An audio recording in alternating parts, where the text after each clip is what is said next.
In his State of the Union address, President Obama spoke of the need to help the long-term unemployed get what he called a fair shot at finding a job. Tonight, I ask every business leader in America to join us and do the same, because we are stronger when America fields a full team. On Friday, Mr. Obama met with CEOs from some of the 300 companies, including McDonald's, Boeing, and Bank of America, that the White House says are committing to best practices for hiring.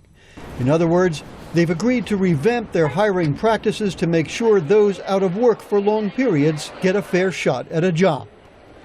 The long-term unemployed have been out of work for 27 weeks or more. The government says they currently number 3.9 million.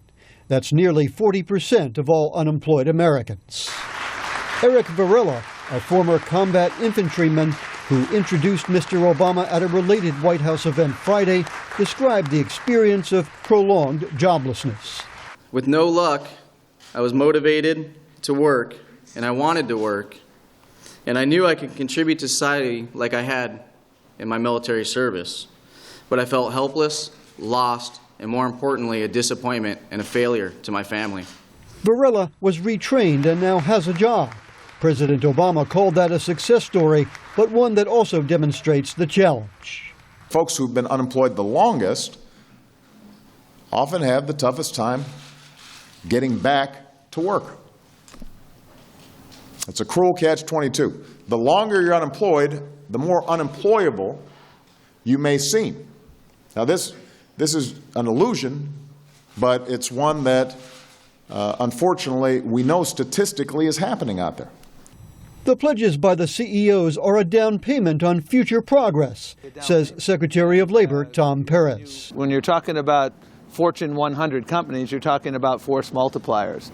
And when you talk about force multipliers, you're talking about helping thousands of people. President Obama signed an order to ensure that government agencies consider long-term unemployment when making hiring decisions.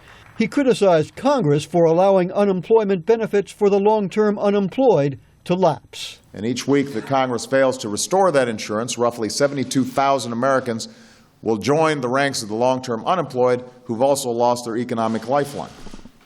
Republicans in Congress have argued that extended benefits create a disincentive for people to find work. The White House is not saying how many unemployed Americans might benefit from Mr. Obama's outreach to companies, but he hopes it brings many more on board. Dan Robinson, VOA News, the White House.